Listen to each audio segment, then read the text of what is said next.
कहानी की शुरुआत होती है एक प्यारे से बीगल डॉग से जो सड़क पर बेसहारा घूम रहा होता है। तभी एक आदमी उसे पकड़ लेता है और एक सीक्रेट लैब में ले जाकर बंद कर देता है। वो कोई मामूली जगह नहीं थी, वो थी डॉक्टर बर्सिनिस्टर की लैब, जिसे शहर के लोग डॉक्टर ईविल के नाम से जानते थे। डॉक्टर ईविल एक सन की लेकिन जीनियस साइंटिस्ट था जो जेनेटिक एक्सपेरिमेंट्स के जरिए साधारण कुत्तों को सुपर डॉग्स में बदलना चाहता था। ऐसे कुत्ते जिन्हें ना ट्रेनिंग की जरूरत हो ना इंसान की मदद की। लेकिन शहर के मेयर ने उसके इस प्रोजेक्ट को खारिज कर दिया था। अपमान और गुस्से से भरा डॉक्टर ईविल अब ठान चुका था वो अपने एक्सपेरिमेंट से पूरी सिटी को चौंका कर रहेगा। उसका असिस्टेंट कैड उस छोटे बीगल को टेस्ट के लिए लैब में लाता है। डॉक्टर ईविल अपने खास सीरम को तैयार करता है, लेकिन तभी वो डरा हुआ छोटा डॉग भागने लगता है। घबराहट में वो इधर उधर दौड़ता है और गलती से कई सारे सुपर सीरम कंटेनर्स गिरा देता है। सीरम उसके शरीर में घुल जाता है, उसके डीएनए में बदलाव आने लगते हैं और उसके अंदर सुपर पावर्स आ जाती हैं। डॉक्टर ईविल उसे पकड़ने की कोशिश करता है, लेकिन उसे अंदाजा नहीं था कि ये छोटा डॉग अब लोहे की दीवारों को भी पार कर सकता है। वो 10 मीटर मोटी स्टील वॉल तोड़कर भाग निकलता है। लैब में तबाही मच जाती है, हर तरफ आग लग जाती है और कुछ ही मिनटों में पूरा लैब राख हो जाता है। अब वो छोटा डॉग अकेला, भूखा और भटका हुआ था। वो कचरे के ढेर में खाना ढूंढने लगता है, पर यह इलाका पहले से ही 3 दूसरे आवारा कुत्तों का था। उसे अपनी सुपर पावर के बारे में कुछ भी नहीं पता था, इसलिए वो उन डॉग्स से डरकर वहां से भाग जाता है। दौड़ते दौड़ते वो सड़क पर पहुंचता है और सामने से आती हुई एक कार से टकरा जाता है। वो कार थी डैन उंगर की, जो कभी पुलिस ऑफिसर हुआ करता था। डैन गाड़ी से उतरता है और हैरान रह जाता है कि डॉग को कुछ नहीं हुआ। उसकी आंखों में मासूमियत देखकर डैन मुस्कुराता है और सोचता है ये तो किसी फरिश्ते जैसा है, और उसे घर ले जाने का डिसाइड करता है। उसे अंदाजा नहीं था कि डॉग के टकराने से उसकी कार पर एक बड़ा डेंट पड़ चुका है। डॉग उसके जूते सूंघता है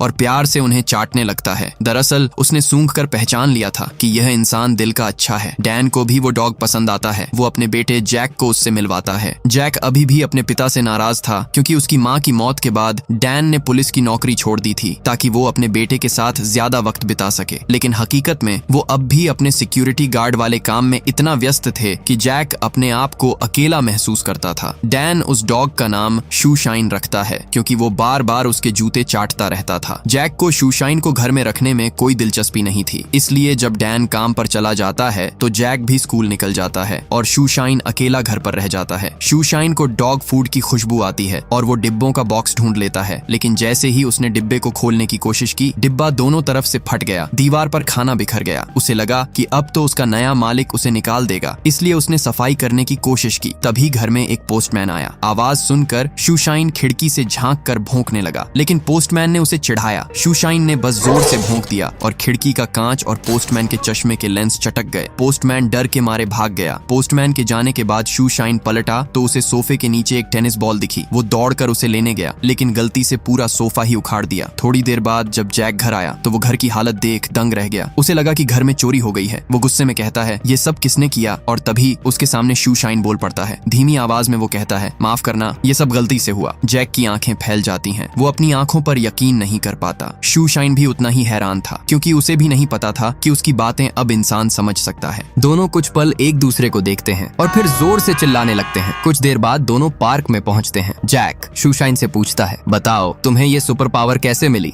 पता नहीं, एक लैब थी, कुछ डरावने इंसान थे और फिर बहुत सारा नीला लाल चमकता हुआ लिक्विड। उसके बाद से सब कुछ बदल गया। दोनों बातें कर ही रहे होते हैं कि तभी वहां आती है जैक की दोस्त मॉली अपनी प्यारी फीमेल डॉग पॉली के साथ। पॉली को देखते ही शूशाइन के पूंछ हिलने लगती है। वो उसकी तरफ मुस्कुरा कर कहता है वाह, ये तो मिस यूनिवर्स लग रही है। जब मॉली जैक से बातें कर रही थी, शूशाइन चुपके से पॉली के पास चला जाता है और उससे बातें करने लगता है। पॉली को तो ये भी नहीं पता था कि वो बोलने वाला डॉग है। थोड़ी देर बाद मॉली और पॉली वहां से चली जाती हैं। जैक शूशाइन की बाकी पावर्स को एक्सप्लोर करने की कोशिश करता है। वो हैरान रह जाता है जब शूशाइन दिखाता है कि उसके पास सुपर स्ट्रेंथ, सुपर स्पीड और सुपर हियरिंग जैसी ताकतें हैं। अचानक शूशाइन के कान खड़े हो जाते हैं। उसे बहुत दूर से पॉली और मॉली की चीखने की आवाज सुनाई देती है। वो तुरंत समझ जाता है कि वो दोनों मुसीबत में हैं। जैक, वो खतरे में है, मुझे जाना होगा, और वो सड़क पर दौड़ पड़ता है। भागते हुए उसे एहसास होता है कि वो सिर्फ दौड़ ही नहीं सकता बल्कि उड़ भी सकता है। शूशाइन हवा में उछलता है और पहली बार जिंदगी में उड़ने लगता है। हालांकि उड़ने का कोई तजुर्बा नहीं था, इसलिए हवा में काफी तोड़फोड़ भी हो जाती है। फिर भी वो समय पर पहुंचता है और अपनी सुपर स्पीड से मॉली और पॉली को चोरों से बचा लेता है। पॉली को बस इतना पता चलता है कि कहीं से एक फ्लाइंग डॉग आया और सब कुछ ठीक कर गया। शूशाइन चुपचाप घर लौट आता है। जब जैक स्कूल से लौटता है तो शूशाइन उसे सारी बात बताता है। वो कहता है, मुझसे गलती से कुछ गड़बड़ हो गई, माफ करना, मैंने बहुत तोड़फोड़ की। जैक मुस्कुराकर जवाब देता है, माफी की जरूरत नहीं है शूशाइन, तुमने मॉली और पॉली की जान बचाई है। वो वादा करता है, मैं किसी को तुम्हारे सुपर पावर के बारे में नहीं बताऊंगा। दोनों मिलकर घर की टूटी फूटी चीजें ठीक करते हैं और उनकी दोस्ती और गहरी हो जाती है। तभी दरवाजे पर दस्तक होती है, डॉक्टर ईविल के असिस्टेंट कैड की। वो शूशाइन को ढूंढते हुए आया है। जैक झूठ बोल देता है, मुझे नहीं पता आप किस डॉग की बात कर रहे हैं। कैड को कुछ शक तो होता है, मगर वो बिना कुछ कहे वहाँ से चला जाता है। शाम को जैक के पिता घर लौटते हैं। घर की हालत देखकर गुस्से में आ जाते हैं। जैक को कुछ समझ नहीं आता कि कैसे समझाए कि असल में उसका डॉग अब सुपर डॉग बन चुका है। अब जैक और शूशाइन ज्यादातर समय साथ बिताने लगते हैं। दोनों के बीच एक गहरा रिश्ता बन जाता है। शूशाइन जब घर लौटता है तो जैक उसकी बहादुरी देखकर बेहद खुश होता है। वो कहता है, तुमने बैंक में रॉबरी होने से रोक लिया, तुम अब सिर्फ मेरे डॉग नहीं सिटी के हीरो हो। जैक फैसला करता है कि वो शूशाइन की पहचान दुनिया से छुपा कर रखेगा। इसके लिए वो उसे एक सुपर हीरो कॉस्ट्यूम बनाकर देता है, लाल केप, नीला सूट और छाती पर चमकता हुआ यू का निशान। शूशाइन वो कॉस्ट्यूम पहनते ही आईने में खुद को देखता है और मुस्कुराकर कहता है, अब मैं शूशाइन नहीं, अब मैं हूँ अंडरडॉग। उस दिन से लिटिल डॉग शहर में लोगों की मदद करने लगता है। कहीं किसी का बच्चा गुम हो तो उसे ढूंढता है, कहीं चोर भाग रहे हो तो उन्हें पकड़ता है। धीरे धीरे पूरी सिटी उसे जानने लगती है। हर अखबार में, हर टीवी चैनल पर एक ही नाम था, underdog the flying super hero. लेकिन दूसरी तरफ डॉक्टर ईविल अपने सीरम से एक और सुपर डॉग बनाने की कोशिश कर रहा था। वो चाहता था कि शूशाइन जैसा दूसरा डॉग बनाए, पर उसके सारे एक्सपेरिमेंट नाकाम हो रहे थे। गुस्से में वो अपने असिस्टेंट कैड से कहता है, मुझे उसका डीएनए चाहिए किसी भी कीमत पर। कैड सिर झुकाकर कहता है, जी डॉक्टर। कैड एक चाल चलता है। वो एक बूढ़ी औरत का भेष लेता है और बिल्डिंग से नीचे गिरने का नाटक करता है। एक मासूम बुढ़िया को मुसीबत में देखकर शूशाइन तुरंत वहां पहुंचता है। चिंता मत करो, मैं आ गया। वो उड़कर नीचे आता है और उसे पकड़ लेता है, मगर तभी उसे एहसास होता है कि वो बुढ़िया असल में कैड ही है। शूशाइन झट से छुटने की कोशिश करता है। कैड उसके कॉलर को कसकर पकड़ लेता है। दोनों सड़क पर घिसटते हैं। कैड के कपड़े फट जाते हैं। शूशाइन किसी तरह कॉलर छुड़ाकर भाग निकलता है, मगर कैड उस कॉलर को लेकर डॉक्टर ईविल के पास पहुंचता है। डॉक्टर ईविल कॉलर को सूंघते हुए मुस्कुराता है, अब मैं जानता हूँ वो कहाँ है। कॉलर में लिखे नाम से उसे शूशाइन की लोकेशन मिल जाती है। उधर जैक शूशाइन से पूछता है, तुम्हारा कॉलर कहाँ गया? शूशाइन कैजुअली कहता है, कहीं गिर गया होगा। थोड़ी देर बाद अंडरडॉग की मुलाकात होती है पॉली से। पॉली अब भी लिटिल डॉग की फैन होती है। उसे ये पता नहीं था कि शूशाइन ही असली अंडरडॉग है। वो कहती है, काश अंडरडॉग मुझसे कभी मिले। शूशाइन मुस्कुराकर जवाब देता है, अगर तुम उसे पुकारोगी वो जरूर आएगा। रात को पॉली अकेली होती है। वो आसमान की तरफ देखकर पुकारती है, अंडरडॉग वेयर आर यू? और अगले ही पल शूशाइन अपनी सुपर हीरो कॉस्ट्यूम में वहां पहुंच जाता है। पॉली हैरान रह जाती है। दोनों साथ घूमते हैं, बातें करते हैं और शूशाइन के लिए वो एक खूबसूरत रात बन जाती है।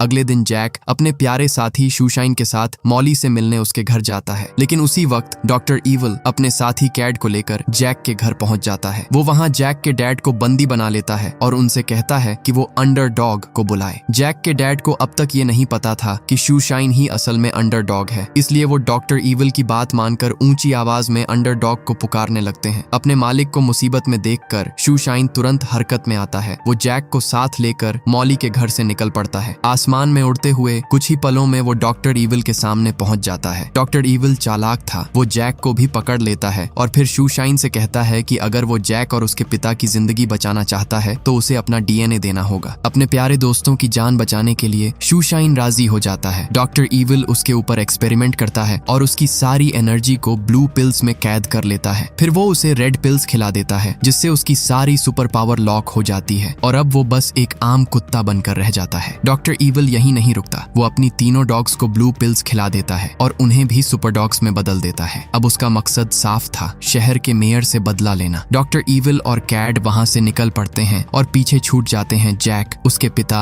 और बेसहारा शूशाइन। लेकिन जल्द ही जैक और उसके पिता अपनी रस्सियां खोलकर आजाद हो जाते हैं और रेड एंटीडोट पिल्स लेकर शूशाइन के साथ वहां से निकल पड़ते हैं। उधर दूसरी तरफ डॉक्टर ईविल अपने डॉग्स और कैड के साथ टाउन हॉल पहुंच चुका था। उसका इरादा था टाउन हॉल की छत पर एक बम लगाना, जिससे उसका बनाया हुआ खास सीरम पूरे शहर में फैल जाए और शहर के सारे लोग उसके गुलाम बन जाएं और सिर्फ उसी के हुक्म पर चलें। इसी दौरान पॉली भी गलती से मॉली के साथ कैड के पास पहुंच जाती है। कैड दोनों को पकड़कर रस्सियों से बांध देता है। अब तक जैक, डैन और शूशाइन भी टाउन हॉल पहुंच चुके थे। वो देखते हैं कि हॉल पर अब पूरी तरह डॉक्टर ईविल का कब्जा है और शहर वाले मदद के लिए जोर जोर से अंडरडॉग को पुकार रहे हैं। शूशाइन के पास अब कोई सुपर पावर नहीं थी, लेकिन जब उसे टाउन हॉल में लगे बम का पता चलता है है वो बिना सोचे समझे उसे डिफ्यूज करने निकल पड़ता है। वही डॉक्टर ईविल मेयर को धमकाता है, मेरा लैब फिर से बनाओ, मुझे फंड दो, सिक्योरिटी दो, वरना ये शहर खत्म हो जाएगा। मेयर मजबूर होकर साइन करने ही वाला होता है कि दरवाजा टूटता है और शूशाइन वहां पहुंच जाता है। एक टकराव के दौरान मेयर और डॉक्टर ईविल दोनों नीचे गिर पड़ते हैं और उसी वक्त डॉक्टर ईविल की जेब फट जाती है। वहां से ब्लू पिल्स जमीन पर गिरती है जिन्हें खाकर शूशाइन अपनी सुपर पावर वापस पा लेता है। अब वो फिर से अंडरडॉग बन चुका था। डॉक्टर ईविल ये देखकर अपने सुपर डॉग्स को उस पर हमला करने का हुक्म देता है। अंडरडॉग उन तीनों से बचते हुए टाउन हॉल में चारों तरफ दौड़ता है और लड़ाई के बीच वहां जबरदस्त तबाही मच जाती है। डॉक्टर ईविल जब देखता है कि उसके सुपर डॉग्स भी शूशाइन को हरा नहीं पा रहे तो वो खुद ही ब्लू पिल्स खा लेता है। कुछ ही पलों में उसका जिस्म बदलने लगता है। वो पहले से कहीं ज्यादा ताकतवर बन चुका था। अब वो खुद अंडरडॉग को मिटाने के इरादे से उसके सामने आ खड़ा होता है। दोनों के बीच एक खतरनाक और तगड़ी लड़ाई शुरू होती है। आसमान में उड़ते हुए, टाउन हॉल की दीवारों से टकराते हुए वो एक दूसरे पर पूरी ताकत से वार करते हैं। डॉक्टर ईविल और उसके सुपर डॉग्स शूशाइन को चारों तरफ से घेर लेते हैं, लेकिन तभी शूशाइन चालाकी से डॉग की तरफ देखता है और कहता है, वो तुम्हारा इस्तेमाल कर रहा है सिर्फ अपने फायदे के लिए। उसकी बात उनके दिल में उतर जाती है। डॉक्टर ईविल के डॉग्स पलटकर उसी पर हमला कर देते हैं। डॉक्टर ईविल ये देखकर गुस्से में आ जाता है। वो टाउन हॉल के ऊपर लगाए गए बम को एक्टिवेट कर देता है। अब सिर्फ 2 मिनट बाकी थे। अगर बम फटता तो उसके खास सीरम का असर पूरे शहर में फैल जाता और सिटी के सारे लोग डॉक्टर ईविल के गुलाम बन जाते। वक्त बहुत कम था। शूशाइन फौरन टाउन हॉल से बाहर निकलता है, जैक के पास पहुंचता है और कहता है, मुझे मेरा अंडरडॉग कॉस्ट्यूम दो। जैक बिना देर किए सूट देता है। अंडरडॉग उसे पहनता है और बिजली की रफ्तार से मॉली और पॉली को बचाने निकल पड़ता है। वो टाउन हॉल की ऊपरी मंजिल पर पहुंचकर उनकी रस्सियां खोलता है और दोनों को आजाद कर देता है। फिर मॉली को सीरम देकर कहता है, इसे नीचे पुलिस ऑफिसर्स को दे दो, शहर का भाग्य अब तुम्हारे हाथ में है। उधर टाउन हॉल में मेयर जैक के डैड को प्रमोट करके फिर से पुलिस ऑफिसर बना देता है। वो तुरंत हॉल के अंदर पहुंचते हैं और डॉक्टर ईविल को एंटीडोट देते हैं। डॉक्टर ईविल की सारी ताकत गायब हो जाती है। वो फिर से एक आम इंसान बन जाता है। मेयर राहत की सांस लेता है। लोग खुशियों से झूम उठते हैं, लेकिन खतरा अभी टला नहीं था। बम अब भी टिक टिक कर रहा था। अंडरडॉग तेजी से भागता है, टाउन हॉल के पास बने गार्डन में पहुंचता है और जमीन में गहरा गड्ढा खोदकर बम को उसके अंदर रख देता है। वो जैसे ही बाहर आता है, तेज धमाका होता है। ब्लास्ट की ताकत से वो हवा में उछलता है और आसमान में दूर तक चला जाता है। फिर जमीन पर गिरते ही एक बड़ा गड्ढा बन जाता है। हर तरफ सन्नाटा छा जाता है। लोग हैरान हैं। जैक और बाकी सबकी आंखों में आंसू हैं। उन्हें लगता है अंडरडॉग अब नहीं रहा, लेकिन अगले ही पल हल्की सी हलचल होती है और शूशाइन अपनी आंखें खोल देता है। लोगों की खुशी का ठिकाना नहीं रहता। पूरा शहर तालियों से गूंज उठता है। शूशाइन आसमान की तरफ देखता है और बिना कुछ कहे उड़ जाता है ताकि कोई न जान सके कि वो जैक के साथ रहता है। उधर डॉक्टर ईविल और उसका असिस्टेंट जेल की सलाखों के पीछे पहुंच चुके हैं और शूशाइन अब बेफिक्री से जैक और पॉली के साथ अपनी जिंदगी गुजार रहा है। वो अब किसी स्ट्रीट डॉग से नहीं डरता, बल्कि शहर के हर इंसान की मदद करता है, क्योंकि अब सब जानते हैं शहर के ऊपर कहीं न कहीं अंडरडॉग अब भी नजर रखे हुए है। ऐसी ही और दिल छू लेने वाली कहानियों के लिए वीडियो को लाइक करो और चैनल को सब्सक्राइब करना मत भूलना, क्योंकि अगली कहानी इससे भी ज्यादा सुपर होने वाली है।